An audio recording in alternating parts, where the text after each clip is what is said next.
সুকান্ত দাশের কলমে মেদিনীপুরের ভুতুরে গ্রাম। আমাদের এই গল্পের নামের সাথে বাস্তবের মিল থাকলেও এই গল্প একেবারেই কাল্পনিক এবং কেবলমাত্র গল্পের প্লট সৃষ্টির খাতিরেই ব্যবহার করা। আচ্ছা, আপনাদের কোনো বাতিক আছে? মানে যেটা করার কোনো মানে হয় না, কিন্তু না করলে মনটা ঠিক শান্তি পায় না, খুঁতখুত করে। এই যেরকম আমাদের একটা বাতিক সময় অসময় স্থান খালপাত্র না দেখে গল্প শোনা। আচ্ছা, আপনারা কখন গল্প শোনেন? মানে কি করতে করতে শোনেন? কমেন্ট করে বলুন দেখি। এই আপনারা কমেন্ট করেন বলে কত কিছু জানতে পারি বলুন তো। আজকেই একজনের কমেন্ট পড়ে জানতে পারলাম যে উনি উড়িষ্যায় থাকেন এবং উড়িয়া তার মাতৃভাষা, অথচ তিনি বাংলা বোঝেন বলে আমাদের গল্পগুলো শোনেন এবং উপভোগ করেন। সত্যি আমাদের দেশের ডাইভার্সিটিটা দেখার মতো। তা যাক, যা বলছিলাম, আমাদের তাও ভালো, আমাদের কেবল খালি গল্প শোনারই বাতিক। আজকের গল্পে আমরা একটা লোকের অদ্ভুত বাতিকের কথা শুনব, আর শুনতে শুনতে জানতে পারবো অন্য কোনো বিষয়ে বেশি বাতিগ্রস্ত হয়ে পড়লে কতটা বিপদ হতে পারে। তাহলে চলুন আজকের গল্পটা চটপট শুনে ফেলি।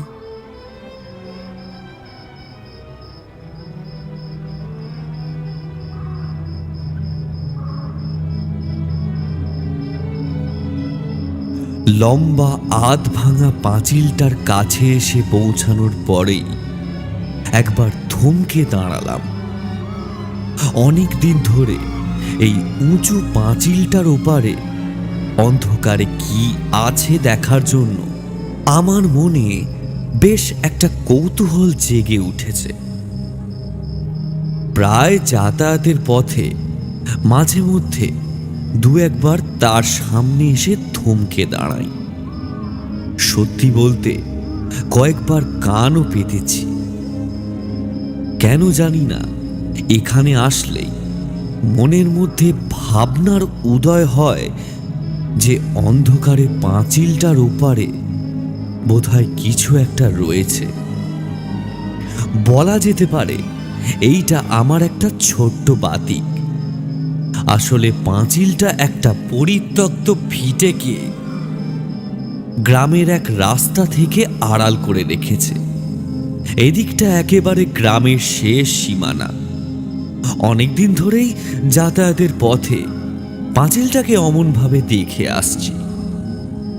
এখানে ওখানে ফাটল তৈরি হয়েছে, পাঁচিলের ফাঁকে ফাঁকে অশ্বত্থ গাছের চারা জন্মেছে, কিন্তু কোনো এক অসীম শক্তি বলে পাঁচিলটা এখনো দাঁড়িয়ে আছে। মাঝে মাঝে যেন মনে হয় অন্ধকারের একটা কালো গভীর রং পাঁচিলটাকে প্রত্যেক রাতের বেলা আর একটু শক্তি দিয়ে যায়। ঠান্ডাটা অনেকক্ষণ থেকেই এসে গায়ে লাগছিল আমার, কিন্তু পাঁচিলটার কাছে এসে দাঁড়াতেই সেই কৌতূহলটা আরো একবার মাথা চাড়া দিয়ে উঠল। চারপাশটা আধো অন্ধকার, কেউ কোথাও নেই। এমন সময় থাকার কথাও নয়। সময়টা শীতের। এবছরটা ঠান্ডা পড়েছে বেশ জমিয়ে। আমার গায়ে জামার উপর দিয়ে একটা শাল জড়ানো। কোনো রকমে শালের ভেতর নাক পর্যন্ত ঢেকে নিলাম। তারপর দুটো চোখ দিয়ে অন্ধকারে পাঁচিলটাকে ভালো করে জরিপ করতে লাগলাম। সে আলোতে দূরের কিছু দেখা যায় না। পাঁচিলের গায়ে একটা হাত রাখলাম, আর রাখতেই একরকম কেঁপে উঠলাম। কেমন যেন মনে হলো পাঁচিলটা বরফের চেয়েও ঠান্ডা। একটু পরেই ব্যাপারটা বুঝতে পারলাম। শিশির পড়তে শুরু করেছে, আর শিশিরের জন্যই এমন ভেজা ভেজা হয়ে আছে পাঁচিলটা। হাতটাও কেমন যেন ভিজে ঠান্ডা হয়ে এসেছে। আরও একটা কারণ হতে পারে কুয়াশা। কুয়াশার স্যাঁতস্যাঁতে ভেজা ভাবটার জন্য চারপাশটা যেন আরো বেশি ঠান্ডা বলে মনে হচ্ছে। একবার ভেবেছিলাম বাড়ি ফিরে যাব, শুধু শুধু এমন নির্জন রাতে এখানে এসে তখনই ওপার থেকে একটা হাসির শব্দ শুনতে পেলাম। কেউ যেন কিছু একটা বলতে বলতে হঠাৎ করেই উল্লাসিত হয়ে হেসে উঠেছে। কথাগুলো ভেসে এসে কানে লাগছে বটে, কিন্তু কথাগুলোর মানে বোঝা যায় না কিছুই। মানে আর কি স্পষ্ট শোনা যায় না। আমি যেন চমকে উঠলাম। এই ভাঙা পরিত্যক্ত পাঁচিলের ওপারে একটা ছোট্ট পোড়ো বাড়ি রয়েছে, কিন্তু সেই বাড়িতে তো এখন কেউ আর থাকে না।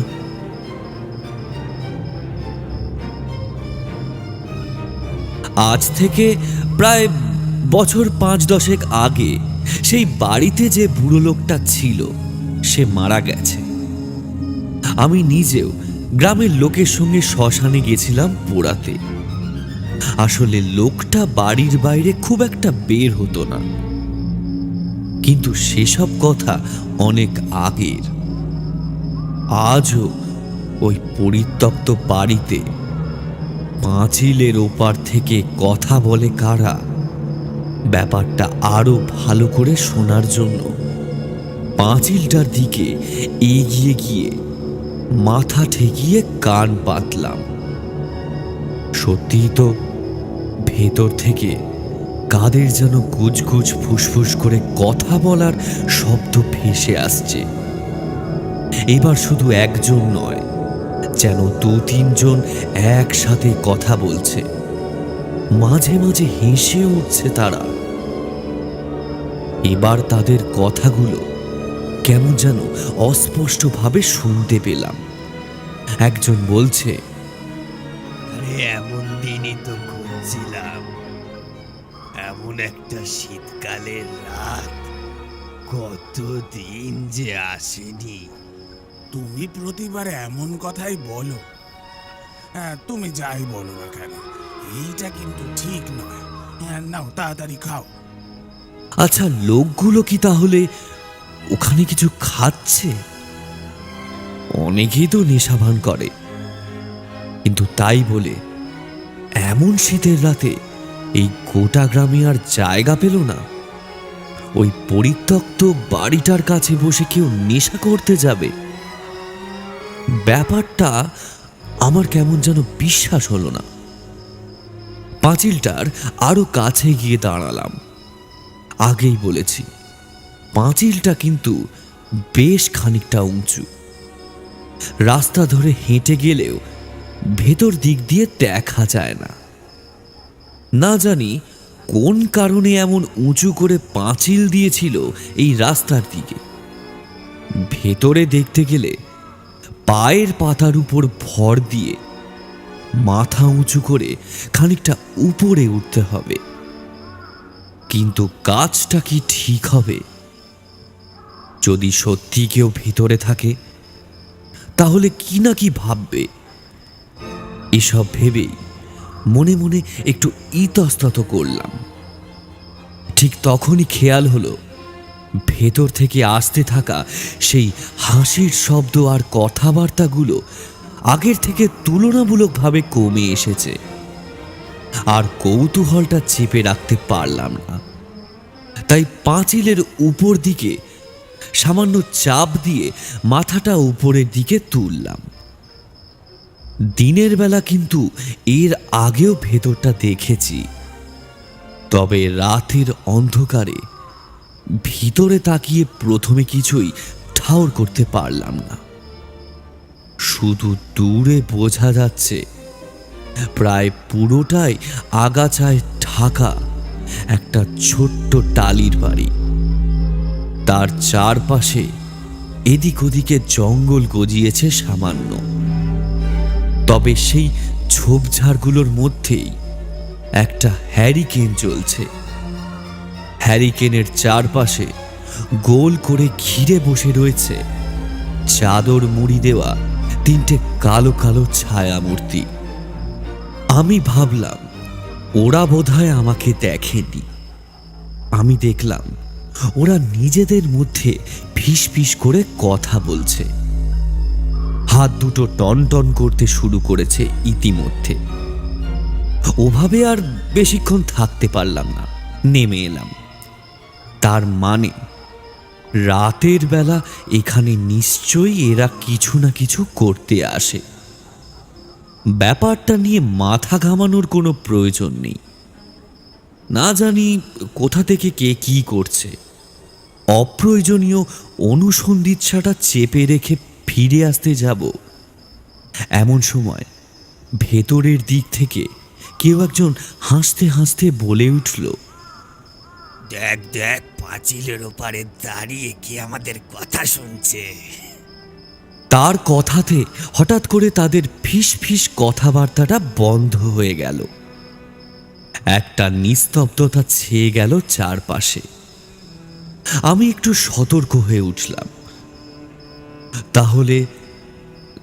তাহলে কি আমি যখন পাঁচিলের ওপর মুখ বাড়িয়েছিলাম তখনই ওরা আমাকে দেখতে পেয়েছে?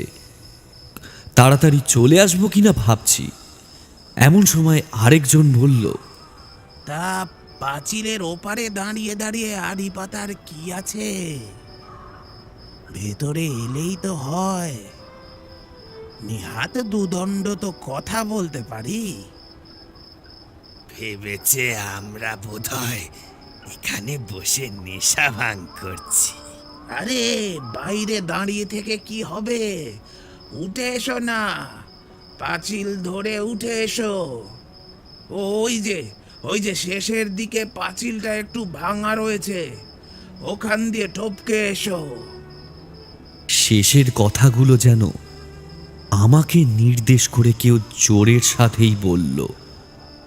তারা যেখানে বসে আছে সেখান থেকে এত জোরে কথা বলার কথা নয়, কিন্তু সেসব না ভেবে আমি তখন পাঁচিলের ভাঙা জায়গাটার দিকে এগিয়ে গেলাম। যখন বুঝতে পেরেছি ওরা সবাই এখানে রয়েছে, ভেতরে না গেলে ব্যাপারটা অভদ্রতা হয়, তাই পাঁচিলের ভাঙা জায়গাটা টপকে সামনের দিকে এগিয়ে গেলাম। কালো কালো তিনটে ছায়ামূর্তি তখনও হ্যারিকেনটাকে ঘিরে বসে রয়েছে।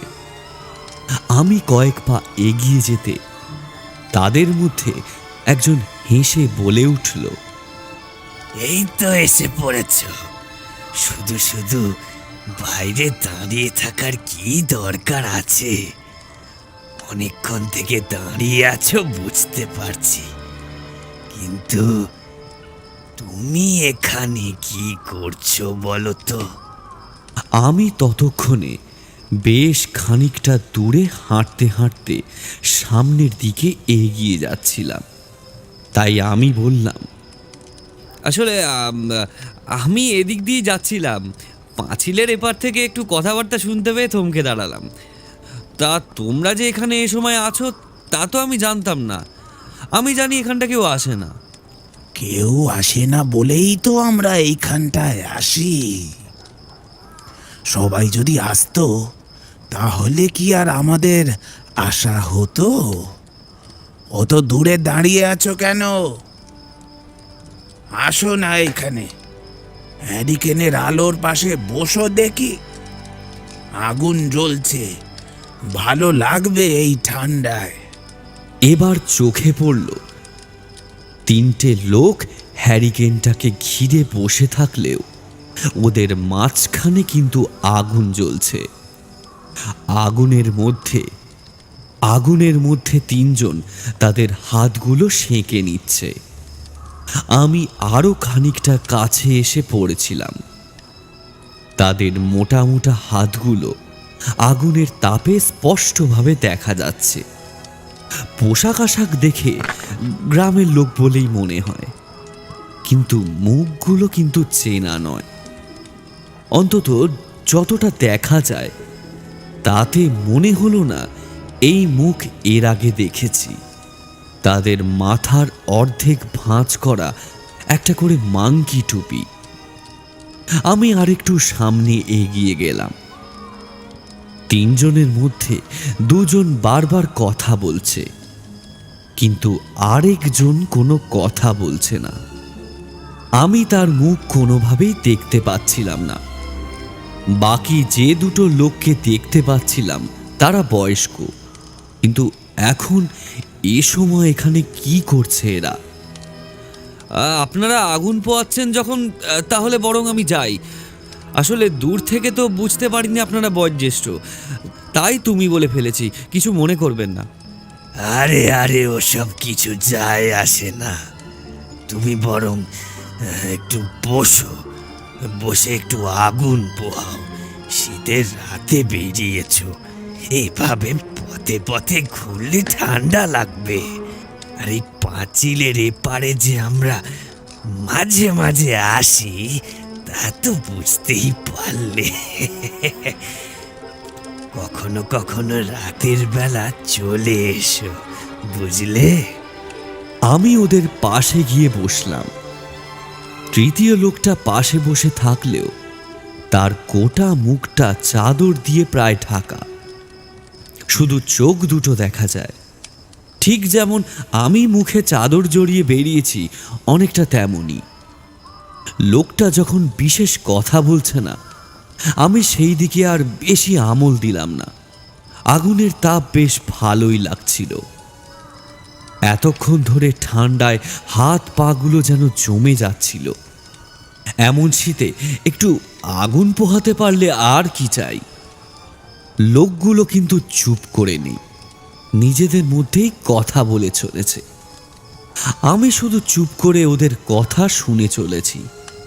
কথাবার্তার বিষয় অতি সাধারণ, জমিজমা, বাড়িঘর আর গ্রামের অবস্থা নিয়ে তাদের আলোচনা হচ্ছে। আস্তে আস্তে বুঝতে পারলাম ওদের কথার মধ্যে কি একটা ব্যাপার যেন আছে, সেটা ধরতে পারছি না। এর মাঝে আরেকটা ব্যাপার উপলব্ধি করলাম। সামনে যে আগুনটা জ্বলছে তার থেকে বেরিয়ে আসা ধোঁয়াটা সাদাটে নয়, মানে যেরকম সাধারণত হয় সেরকম নয়, কেমন যেন কালছে। আর অদ্ভুত একটা গন্ধ এসে নাকে ধাক্কা মারছে। কথাটা মনে হতেই আমি বললাম, আগুনে কি দিয়েছেন বলুন তো? কেমন একটা অদ্ভুত গন্ধ আসছে বলে মনে হচ্ছে না? দ্বিতীয়জন এমন কথা শুনে কেমন অবাক হয়ে গেল। তারপর বলল, আগুনে আবার কি দেব? কাঠ কয়লা খুঁজে বার করে আগুন জ্বালিয়েছি। না হলে এমন শীতের রাতে এইভাবে বসে থাকা যায়? ঠিকই তো, আসলে কাঠগুলো একটু ভিজে ছিল হয়তো, বা হয়তো ভেতরটা একটু কাঁচা রয়ে গিয়েছে, তাই এমন গন্ধ বেরোচ্ছে। কাঁচা থাকলে, কষ পুড়লে এরকম গন্ধ মাঝে মধ্যে বের হয়। তুমি বরং বসো। এই যে বলছিলাম, বাঁধটা যদি এবার না মেরামত করা হয় তাহলে কি হবে বলো তো?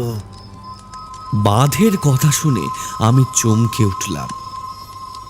কোন বাঁধের কথা বলছে লোকটা? আমাদের এই মেদিনীপুর অঞ্চলে বন্যা প্রায় নিয়মিত ব্যাপার। নদী সংলগ্ন বেশিরভাগ গ্রামের মতো আমাদের গ্রামেও শেষের দিকে নদীতে তো বাঁধ রয়েছে। আবার কিসের মেরামত করবে? আজ থেকে প্রায় বছর 10 আগে সেই বাঁধখানা বন্যায় ভেঙে গিয়েছিল ঠিকই, কিন্তু এখন তো সব ভালোই আছে। যদিও কাঁচা মাটি, পাথর আর কাঠ দিয়ে তৈরি, তাও দিব্যি লোকজন, এমনকি সাইকেলও পারাপার হয়ে যায় ওপর দিয়ে। আবার কোন বাঁধের কথা বলছে লোকটা? একটু অবাক হয়ে আমি প্রশ্ন করলাম, আচ্ছা, আপনি কোন বাঁধের কথা বলছেন? আমাদের নদীতে তো আর বাঁধ দেওয়ার প্রয়োজন আছে বলে তো মনে হয় না। আর এখন এই মাঘ মাসে জলও তো আর ঢোকে না এদিকে। সে কি, তুমি তো দেখছি কিছুই জানো না। এই তো গেল বছর বর্ষার সময় জল ঢুকে বড়ই বিপদ হলো। সবাইকে গিয়ে আশ্রয় নিতে হলো ওই নসিপুরের দিকে উঁচু জমিতে। তাই এবারেও যদি তেমনি হয় তাহলে তো বড় বিপদ হবে। ঠিক ঠিক। আর তুমি কোনো কথা বলছো না কেন? দেখতে পাচ্ছ তো ছেলেটা কি সব অদ্ভুত কথাবার্তা বলছে। কথাটা তৃতীয় ব্যক্তিকে উদ্দেশ্য করে বলা হলেও লোকটা কেমন যেন অদ্ভুতভাবে চুপ করে মাথা ঢেকে বসে রইল। তারপর গম্ভীর গলায় তৃতীয় জন বলল, আমি আর কি বলবো, তোমরা যা ভালো বোঝো তাই বলো। এই দেখছো দেখছো, সেই আবার একই কথা। আরে আমরা যদি সব করি তাহলে কি করে হবে? তোমারও তো একটা দায়িত্ব আছে নাকি? না হলে এই বাড়ি, এই জঙ্গল, এই পাঁচিল, এই সমস্ত কিছুকে তুমি আগের মতো বাঁচিয়ে রাখতে পারবে? আমরা যদি না থাকতাম তাহলে কি? ওদের কথা আমি কিছুই বুঝতে পারছিলাম না। লোকগুলো এমনিতেই বড় অদ্ভুত কথা বলে চলেছিল। হ্যারিকেনের আলোতে যতটুকু আলোকিত হয়েছিল তার বাইরে সবটাই কিন্তু কালো অন্ধকারে ছেয়ে আছে। মাঝে মাঝে মনে হচ্ছে এই জায়গাটা যেন গোটা পৃথিবী থেকে হঠাৎ করে আলাদা হয়ে গেছে। ওদের কথাবার্তা আর আগুনের মধ্যে কাঠ পোড়ার শব্দ, পাশে ঝিঁঝির ডাক ছাড়া আর যেন কিছুই নেই এই পৃথিবীতে। চারপাশে যে কুয়াশাটা পড়তে আরম্ভ করেছিল সেটা এতক্ষণে আরো গাঢ় হয়ে উঠেছে। এই জঙ্গলে জায়গাটার মধ্যে ধপধপে কুয়াশা এখন যেন একটা পর্দার মতো আমাদেরকে ঘিরে ধরেছে। চুপ করে বসে থাকা লোকটা চাদর মুড়ি দেওয়া অবস্থাতেই অদ্ভুত গম্ভীর গলায় আবার বলল, আজকের মতো এখানেই থাক, বুঝলে? আজকে আর দরকার নেই, অনেক রাত হচ্ছে। তাছাড়া ওকে আবার বাড়ি ফিরতে হবে। ফিরতে হবে? ফিরতে হবে কেন? এসেছে যখন তাহলে। তৃতীয় জনের গম্ভীর গলাটা কেমন যেন শোনালো। না, থাক বরং। তোমার এই এমন কথাবার্তার জন্যই কিন্তু আমরা এখনো পর্যন্ত চুপ করে বসে আছি। ঠিক আছে, তুমি যখন চাইছো না, তবে আবার যদি হয়, আবার যদি আসে, তখন কিন্তু। আমি আর চুপ করে বসে থাকতে পারলাম না। কোনো কথাই তো বুঝতে পারছি না, অথচ লোকগুলো নিজেদের মধ্যে যে কিছু একটা নিয়ে কথা বলছে সেটা ধরতে পারছি। তাই একটু হেসে নিয়ে বললাম, আসলে কি হয়েছে তা কি আমায় খুলে বলা যাবে? আপনারা কি নিয়ে কথা বলছেন? ও তুমি বুঝবে না। তুমি বরং এখন বাড়ি ফিরে যাও। অনেক রাত হলো, আবার ঠান্ডা বাড়তে শুরু করবে।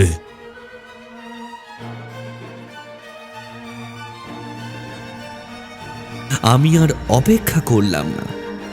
এমনিতেই ভাঙা পাঁচিল ডিঙিয়ে এই পরিত্যক্ত বাড়িটার ভেতর ঢুকে পড়েছি। গ্রামের লোকের ধারণা জায়গাটা খুব একটা ভালো নয়। জানতে পারলে গ্রামের লোকেরা না জানি কি ভেবে বসবে। তাই আর দেরি না করে উঠে পড়লাম। উঠতে যাব ঠিক তখনই আগুনের অল্প আলোয় দেখতে পেলাম দুজন লোক কেমন অদ্ভুতভাবে তৃতীয় লোকটার দিকে তাকিয়ে আছে। তৃতীয় জন ব্যক্তি যে প্রথম থেকে চুপ করে বসেছিল, তার মুখটা সামান্য সময়ের জন্য এতক্ষণ একটু দেখতে পেলাম। চোখ ছাড়াও চাদরের আড়াল থেকে বাইরে বেরিয়ে এসেছে তার নাক ও মুখের খানিকটা অংশ। মুখটা চেনা চেনা মনে হলেও কিছুতেই মনে করতে পারলাম না। যাই হোক, ফের পাঁচিলটা পেরোনোর সময় দেখলাম লোকগুলো আগুনটা নিভিয়ে দিয়েছিল। তবে একটা ব্যাপার বুঝতে পারলাম, পাঁচিলের ওপারে জঙ্গলের জায়গাটার মধ্যে যতটা ঠান্ডা লাগছিল, বাইরে ঠান্ডাটা কিন্তু তার চেয়ে অনেক বেশি।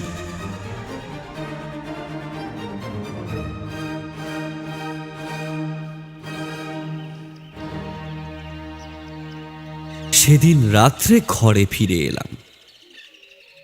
তবে রাতের বেলা একটা স্বপ্ন দেখলাম। অদ্ভুত আর অবিশ্বাস্য সেই স্বপ্ন। তবে সকালে উঠে আর কিছুই মনে থাকলো না। কিন্তু কাল রাতে স্বপ্ন দেখতে দেখতে আমি ভীষণ ভয় পেয়ে গিয়েছিলাম, সেটুকু ভালোভাবেই মনে রয়েছে। সকালে বাবার সাথে দেখা হতেই আমার দিকে তাকিয়ে বাবা চমকে উঠে বলল, কিরে, তোর কপালে আবার কি হলো দেখি? বাবার কৌতূহলী দৃষ্টি আর এমন কথায় নিজের কপালের কাছে হাত দিতেই কেমন যেন জ্বালা করে উঠল। মনে হলো কপালের কাছে ঠিক যেখানে হাত দিয়েছি সেখানটায় খানিকটা জায়গা কেমন যেন ক্ষত হয়েছে, চামড়াটা শক্ত হয়ে গেছে।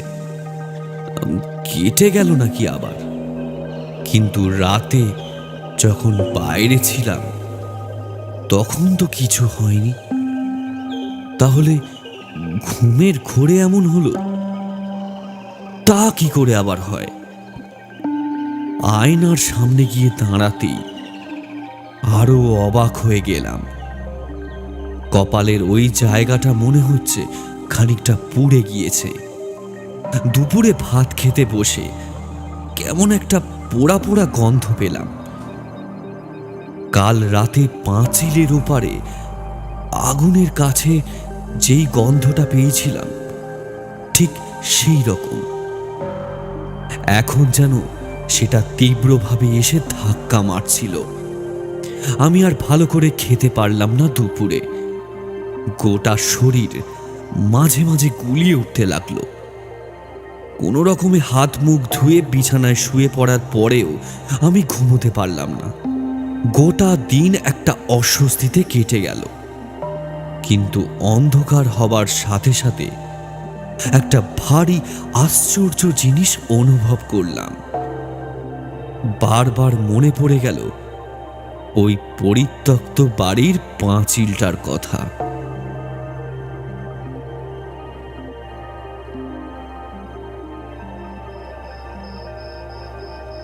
চারপাশের অন্ধকার আগের দিনের চেয়েও যেন বেশি। তার মধ্যে ঠান্ডা একটা হাওয়া মাঝে মাঝে কোথা থেকে ছুটে আসছে। আমি আমার কালো চাদরখানা গায়ে জড়িয়ে হাঁটতে হাঁটতে এসে পৌঁছালাম সেই পাঁচিলটার কাছে। তবে আগের দিনের চেয়ে পাঁচিলটা আজ কেমন যেন অন্যরকম মনে হচ্ছে।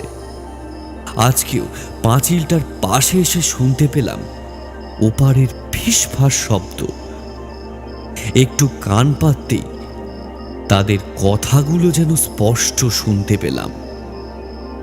পাঁচিলের ভাঙা অংশ দিয়ে টপকে লোকগুলোর কাছে গিয়ে পৌঁছালাম। ওরা আমাকে দেখে খুব খুশি হলো। একজন বলল, এই তো বলছিলাম না, বলছিলাম না ও আসবে কাল? দেখলে তো, দেখলে তো। এই কথা শুনে দ্বিতীয় জন কেমন যেন উল্লাসিত হয়ে হেসে উঠল। তারপর বলল, আর কোনো চিন্তা রইল না। এবার থেকে আমরা 4 জন মিলে আগুন পোহাবো। কিন্তু আপনারা থাকেন কোথায়? আপনাদের তো এর আগেই গ্রামে দেখেছি বলে তো মনে হয় না। আর আপনাকে একটু চেনা চেনা মনে হচ্ছে। কোথায় কোথায় দেখেছি সেটা মনে পড়ছে না। তৃতীয় জন সেই আগের মতোই অদ্ভুত গম্ভীর গলায় বলল, আজ না এলেই বোধহয় ভালো করতে। আমি অনেকবার চেষ্টা করেছিলাম যাতে তুমি আজ না আসো, কিন্তু তাও তুমি চলে এলে। লোকটা একটু জোরের সাথেই কথাগুলো বলল বলে মনে হলো আমার। আমি এখানে যে এসে পড়েছি সেটা লোকটার ভালো লাগেনি। লোকটার বোধহয় আমাকে পোষাচ্ছে না। আমি বললাম, না বলছিলাম আর কি, আপনার অসুবিধা থাকলে আমি আসি। কালকে কথাটা বলে দিতে পারতেন, তাহলে আর শুধু শুধু এসে আপনাদের বিরক্ত করতাম না। তুমি আসলে কিছুই জানো না। যদি জানতে তাহলে এমন কথা বলতে পারতে না। আচ্ছা, আমার দিকে ভালো করে তাকিয়ে দেখো তো, আমায় চিনতে পারো নাকি? কথাটা বলে লোকটার মাথা থেকে তার কালো চাদরটা সরিয়ে ফেলল। তার মাথায় অল্প চুল, মাঝখানে একটা মস্ত টাক, দুটো ছোট ছোট চোখ যেন কোটরের ভেতর ঢুকে গিয়েছে, লম্বা নাক, পাতলা ঠোঁট, চোখের তলায় কালি। লোকটাকে কোথায় যেন আমি দেখেছি, কিন্তু কিছুতেই মনে করতে পারছি না। কিন্তু এমন একটা বয়স্ক মানুষ, আবার মাথায় টাক, কোথায় যেন দেখেছি। বাকি দুজন ততক্ষণে চুপ করে গিয়েছে। চারপাশের বাতাসটা যেন একটা চাপা ক্রন্দন করে উঠল। কেউ যেন বাতাসের সাথে তালে তাল মিলিয়ে গুমড়ে গুমড়ে কেঁদে উঠছে, আর তার সাথে তাল মিলিয়ে মাঝে মাঝে কেঁপে উঠছে আমার গোটা শরীর। আর মনে হচ্ছে এই রাতে হঠাৎ করে এখানে এসে আমি পড়লাম কেন। হঠাৎ করেই মনে পড়ল, আমি তো আজ এখানে নিজে আসিনি। কে যেন আমাকে এখানে বাড়ি থেকে ডেকে নিয়ে এসেছে আজ, আর সেই ডাকটাই আমাকে এখানে টেনে নিয়ে এসেছে। তৃতীয় লোকটা একভাবে তাকিয়ে রয়েছে আমার দিকে।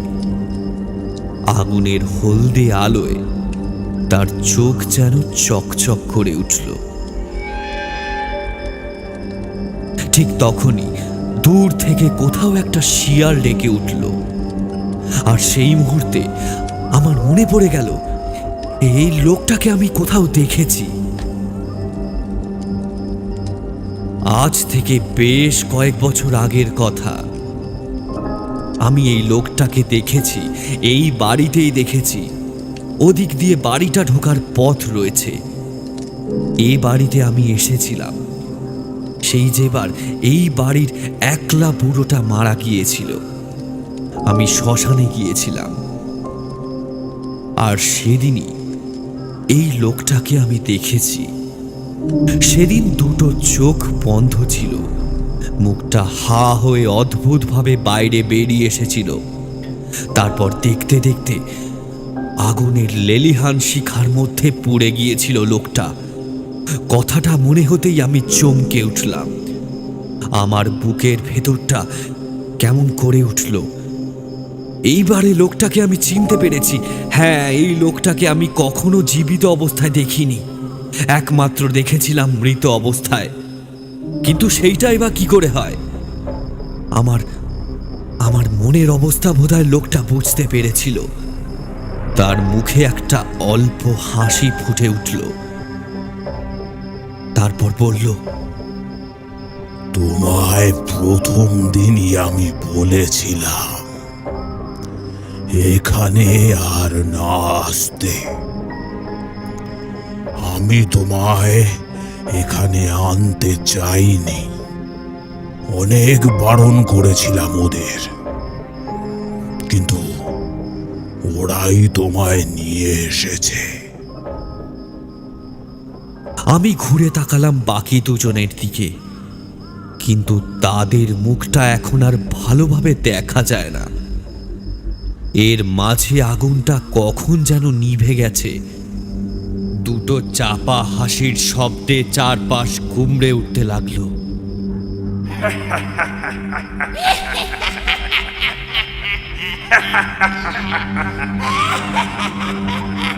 তার সাথে একটা কাঠের পোড়া গন্ধ ভেসে আসতে লাগলো চারপাশ থেকে। আমি অন্ধকারে কি করব বুঝতে পারছি না। সেই তৃতীয় লোকটা আস্তে আস্তে বলে উঠল, দেরি করে ফেললে, অনেক দেরি করে ফেললে বুঝতে। কালকেই তোমার বুঝে যাওয়া উচিত ছিল। তাছাড়া যাতে বুঝতে পারো, তার জন্য তোমার কপালের কাছে খানিকটা। আমি আর এক মুহূর্ত আর সেখানে দাঁড়ালাম না।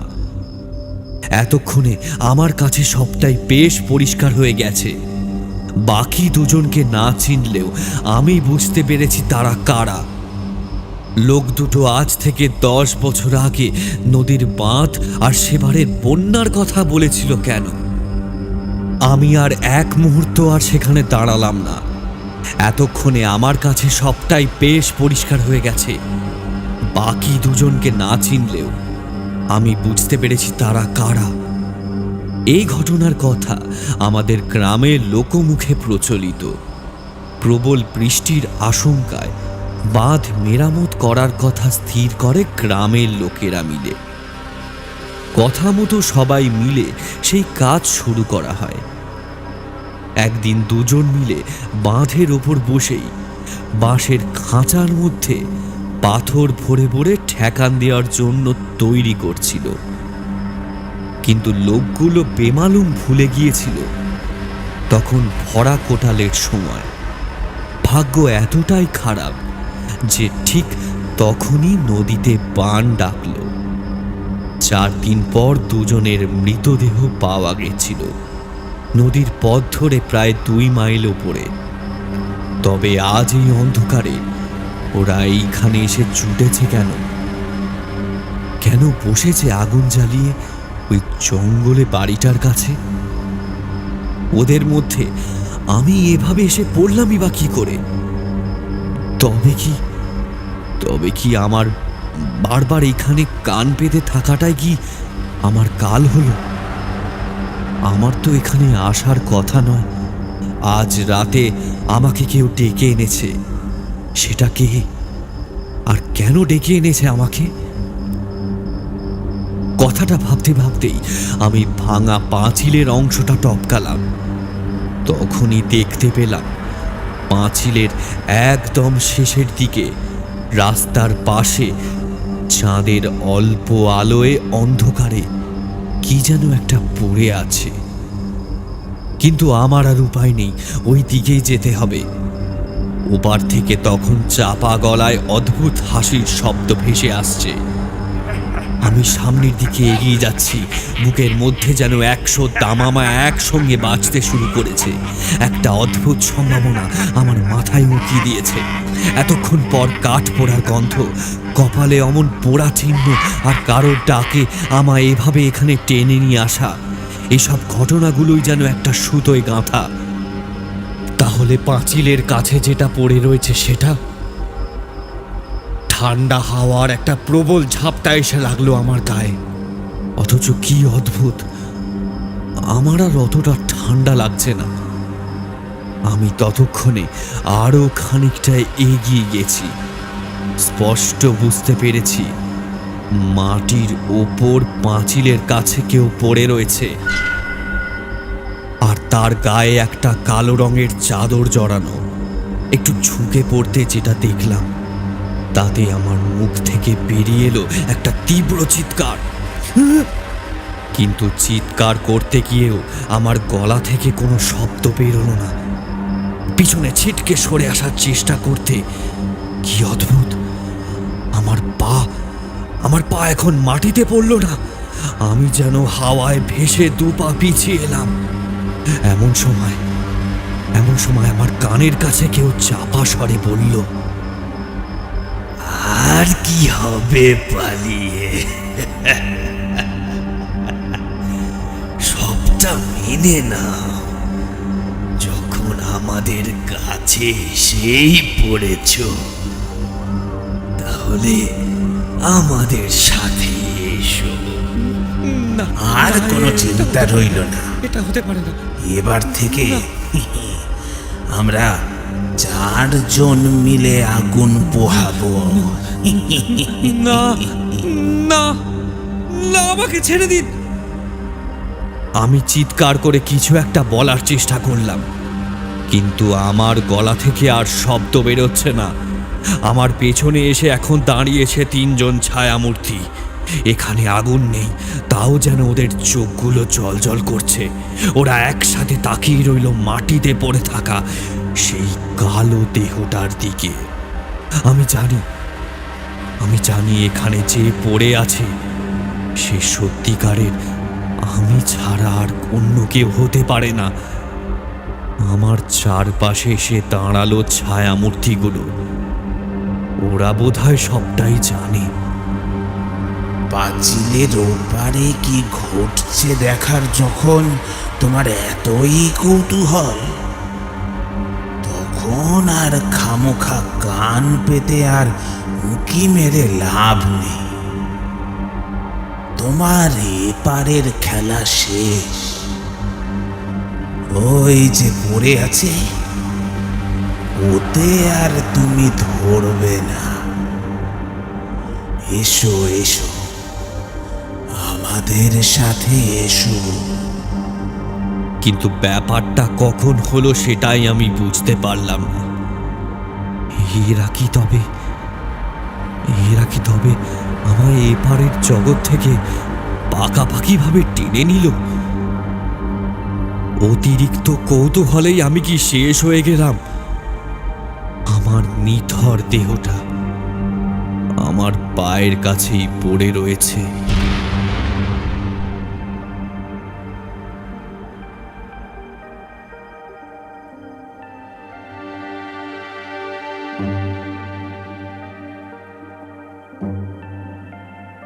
কিন্তু যা হয় তা তো ভালোর জন্যই হয়। বৃন্দাবনের মাথার ভেতর সমস্ত কিছু আস্তে আস্তে বদলে যেতে শুরু করেছে। বৃন্দাবন নিজেই অনুভব করল তার মনের ভেতর থেকে ভয়, ডর, হতাশা সব কেমন যেন আস্তে আস্তে উবে যাচ্ছে। মাথাটা কেমন যেন অদ্ভুতভাবে পরিষ্কার হয়ে আসছে। বৃন্দাবন আস্তে আস্তে এগিয়ে গেল ভাঙা পাঁচিলটার দিকে। তারপর তার পিছু পিছু আরো 3টে ছায়ামূর্তি অন্ধকার পাঁচিলের মধ্যেই যেন একে একে সকলে মিলিয়ে গেল। ভেতরে পা রেখে বোধহয় বৃন্দাবন ভাবল, যা হয়েছে ভালোই হয়েছে। এভাবে বেঁচে থেকে আর লাভ কি? তার চেয়ে বরং এই ঠান্ডায় একটু আগুন পোহানো যাক। ঠিক